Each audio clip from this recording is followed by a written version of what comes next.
Hoje a aula é específica sobre o capítulo 1. Eu queria começar a exposição. O movimento russo, ele consegue ser a expressão do melhor da discussão da social-democracia internacional. Os comunistas haviam se posto alguns problemas, né, porque o marxismo havia conseguido superar o anarquismo, né, como concepção teórica e política da classe operária. Ele estava organizando melhor a classe, estava conseguindo consolidar sindicatos, consolidar vários partidos, e dentro desse processo houve uma infiltração na qual o Engels conseguiu debater bem isso quando a gente tem um livro chamado Anti-Düring, né? Só que assim, todo esse processo de infiltração e de luta, ele se deu também no momento em que já não havia mais a Internacional, e o movimento operário, apesar dos comunistas terem superado ainda os anarquistas, não havia uma hegemonia. Essa hegemonia ela foi consolidada com a Revolução de 1917. A partir de 1917 é possível a gente dar um prazo e falar: o anarquismo ele não tem mais função, ele não serve como teoria, ele não serve como guia político prático, o que funciona realmente é isso, né? Mas até 17 não havia isso, né? E muita da atividade anarquista era totalmente bem vista pela população, né? Porque via que colocar bomba e fazer todas as atividades de incitação e de destruição pública gerava um certo contentamento, né, para os mais explorados. Se é o melhor da discussão, ela só se conseguiu esse melhor de toda a discussão internacional por meio de uma luta teórica muito concreta. E essa luta teórica, ela foi feita por Lenin de maneira a pontuar de forma muito clara todos os seus inimigos e dar em detalhe o que cada tipo de política tinha como consequência. Por causa disso, é incrível pensar que o Lenin, ele já, nesse livro, que é de 1902, tinha colocado que o bernsteinianismo não é nada mais do que uma forma deturpada da influência burguesa. Só que, assim, essa concepção, para nós, é muito clara hoje. E talvez depois da crise que a Segunda Internacional teve, com a forma de, infelizmente, os partidos socialistas terem adentrado na Primeira Guerra, isso minou toda o poderio que existia, né, da Segunda Internacional. Ela tinha muito valor, só que isso foi uma grande traição, e esse tipo de traição, ele através dessa obra, você consegue perceber no que ele levava, só que essa política não era tão clara na época que o Lenin escreveu. Isso mostra a genialidade, e tamanha é a genialidade, que aí eu gostaria de deixar um negócio aqui para vocês, e aí todo esse texto que a gente está colocando aqui, ele consegue se colocar a questão assim acabada com a vitória do Lenin no discurso da Terceira Internacional. E aí fica tudo claro, né? Nossa, essa corrente da Segunda Internacional era uma corrente que iria entregar os trabalhadores para as burguesias imperialistas nacionais. Tudo fica claro.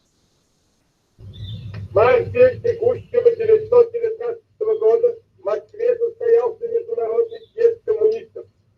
Этот съезд основал Третий коммунистический интернационал, союз рабочих всего мира, стремящихся к установлению советской власти во всех странах. Первый интернационал, основанный Марксом, существовал с 1954 по 1972 год. Поражение геройских парижских рабочих знаменитой Парижской коммуны означало конец этого интернационала. Он незабываем, он вечен в истории борьбы рабочих за свое освобождение. Он заложил фундамент того здания Всемирной социалистической республики, которое мы имеем теперь счастье строить. Второй интернационал существовал с 1989 по 1914 год до войны. Это время было временем наиболее спокойного и мирного развития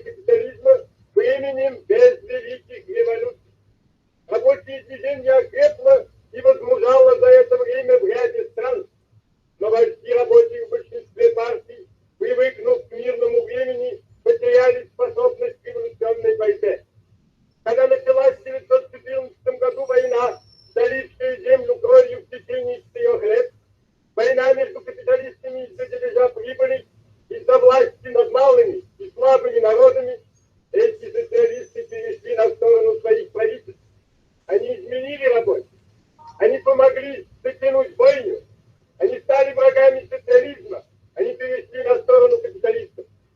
Массы рабочих отвернулись от этих изменников социализма. Во всем мире начался поворот к революционной борьбе. Война показала, что капитализм погиб. Ему на смену идет новый порядок. Старое слово «социализм» опозорили изменники социализма. Теперь рабочие, оставшиеся верными делу свержения пика капитала, называют себя коммунистами. Во всем мире растет союз коммунистов. В ряде стран победила уже советская власть. Еще недолго, и мы увидим победу коммунизма во всем мире, мы увидим основание Всемирной Федеративной Республики Совета. A gente tem que notar nesse discurso é o seguinte, que ele é um discurso que consegue apresentar a vitória teórica que o Lenin conseguiu ter e como ele conseguiu, então, levar o movimento mundial para um novo patamar. Ao levar esse movimento para um novo patamar, ele não fez isso sem fazer uma luta concreta. Ele teve uma luta concreta e essa luta se dá com uma ala que quer renovar todo tipo de pensamento revolucionário, mais arraigado ao materialismo marxista.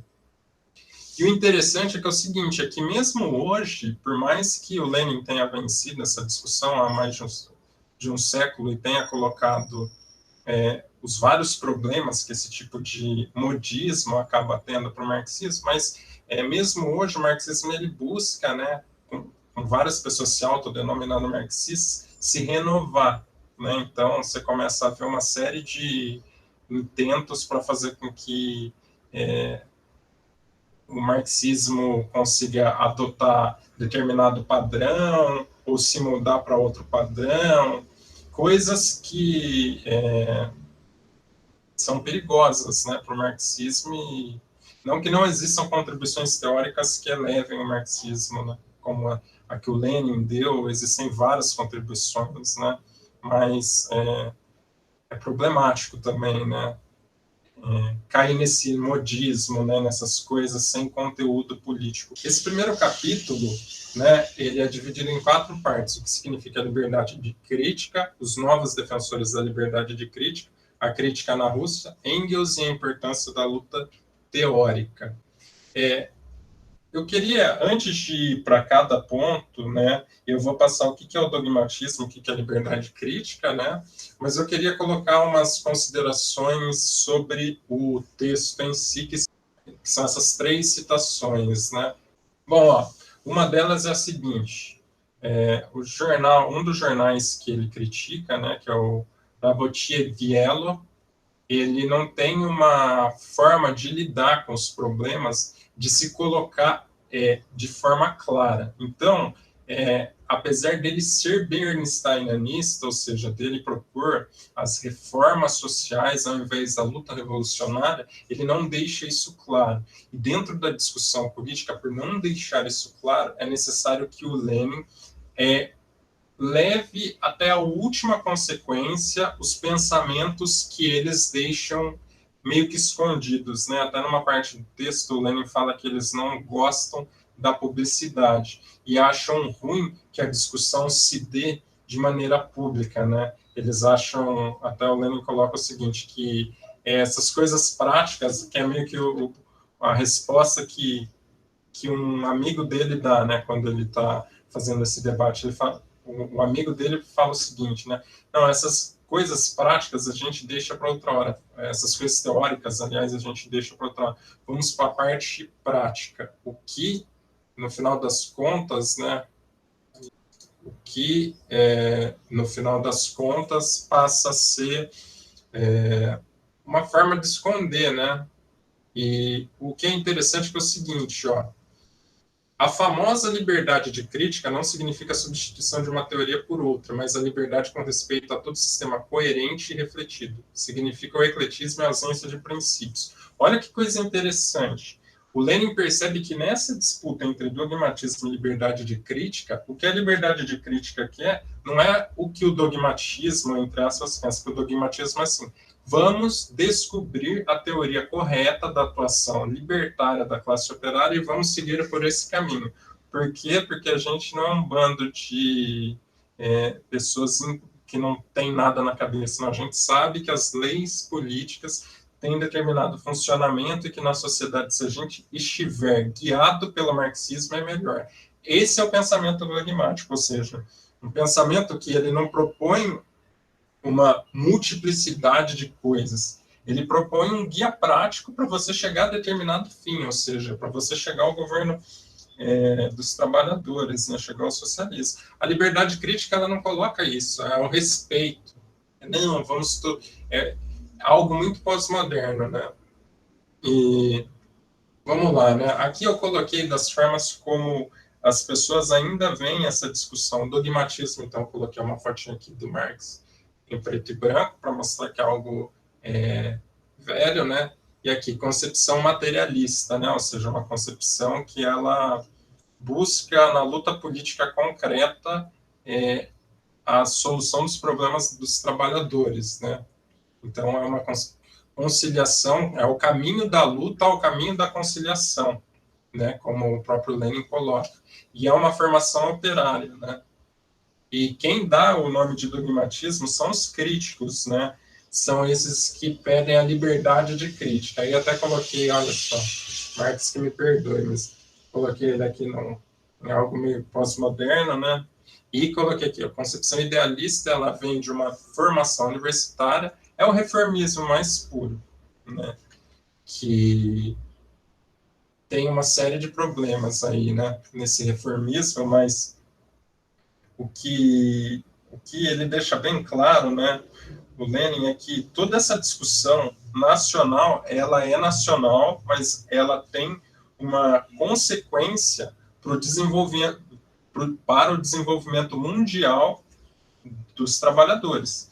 Então, ela não é só uma discussão nacional, né, isso ele deixa bem claro, e essa é uma das genialidades desse texto, mas como ela também não veio nacionalmente, ou seja, ela nem é só russa, nem surgiu na Rússia, ela é uma discussão de todo o movimento operário, no qual, né, até a gente colocou lá, qual que é a consequência do Lenin ter ganho essa discussão e ter colocado ela de maneira tão genial? Ele ter conseguido fundar uma outra internacional e ter dado um outro ritmo para a luta política que a gente teve. A terceira internacional talvez tenha sido, talvez não, foi a coisa mais emancipatória que a raça humana já conseguiu construir, né? Então foi uma coisa bem importante mesmo. Até as atas dos congressos, né, são muito utilizadas até hoje por nós. Bom, colocar essas 4 partes. Dessas 4 partes, antes da gente ir para cada uma delas especificamente, voltar lá aos slides, eu vou falar o seguinte: como que meio que é estruturado esse capítulo. No começo, a liberdade de crítica ela é apresentada da forma que o Lenin melhor poderia apresentar, ou seja, como algo esquisito, mas que aparenta moralmente ser uma coisa boa. Quem é contra a liberdade de crítica? Só os tiranos, né? Ou seja, é uma e quem é a favor do dogmatismo, né?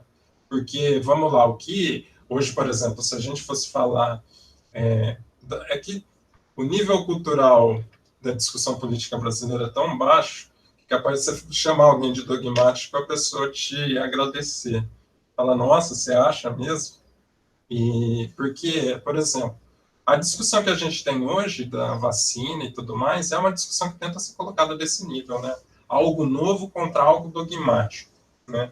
Então, o Lenin ele começa colocando isso, né? Olha que coisa estranha, liberdade de crítica. Eles se autodenominam liberdade de crítica. Mas por que eles se autodenominam isso, né? E aí o Lenin já coloca, eles se autodenominam isso porque eles são atacados todo momento que eles fazem a atuação política deles, não por meio da consolidação do poder dos trabalhadores, mas por meio de acordos. Ou seja, eles consideram que os trabalhadores não vão ter força suficiente para vencer a burguesia. Vai ser necessário fazer uma série de acordos com uma série de burgueses até conseguir consolidar.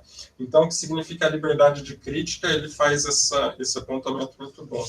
Aí aqui a parte 2, os novos defensores da liberdade de crítica, ele coloca quem é o Rabottier, né? Explica bem isso aí, falando que é uma das correntes do oportunismo também, né?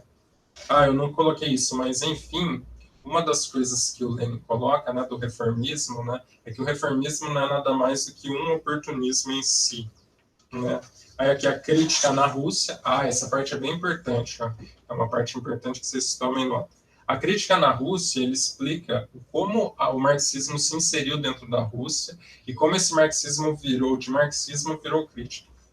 Até um certo tempo, os russos consideravam que o marxismo era um fenômeno intelectual tão sublime que não seria possível pessoas burras e o proletariado e o camponês entender qualquer coisa do que fosse marxismo e ter qualquer tipo de simpatia por isso. De modo que os trabalhadores não teriam nenhuma atração e seria algo inofensivo. Tão inofensivo que parte dos textos marxistas foi possível e teve traduções, né, dentro da Rússia. E aí essa parte virou marxismo legal. Só que esse marxismo legal, que era sobretudo marxismo universitário, ele sofre influências da classe operária e da luta política local. E aí há essa tendência, né, que o Lenin tenta consolidar, que vai ter uma luta política concreta dentro do Partido Operário Social Democrata Russo, né? Bom, e aí ele explica isso, né, de maneira fantástica, dá o nome para essas pessoas de economicistas, né? Bom, e aí por fim, vamos lá, uma das partes mais interessantes, que é o final, que fala sobre o Engels e a importância teórica.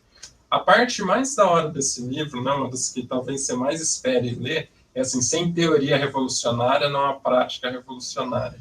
Que ele explica da importância do Engels, né? O Engels, ele sempre que tinha algum tipo de luta teórica concreta dentro do Partido Operário, Partido Social Democrata Alemão, ele tinha a consolidação, não, melhor dizendo, ele tinha a intenção de responder essa crítica racionalmente, de levar essa discussão para um desenvolvimento teórico.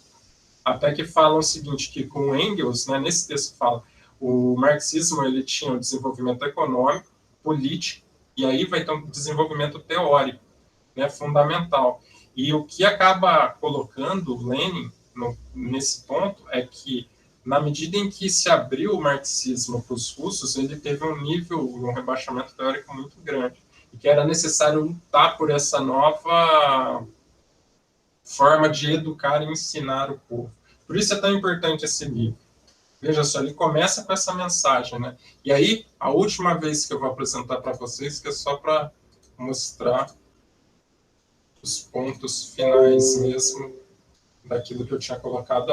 Aqui a crítica na Rússia, né? Um trecho, como eu tinha colocado. Em um país autocrático, onde a imprensa é completamente subjugada, em uma época de terrível reação política, reprimia as menores manifestações de descontentamento e de protesto político, a teoria do marxismo revolucionário abre repentinamente o caminho em uma literatura submissa à censura, e essa teoria foi exposta na linguagem de Esso, compreensível.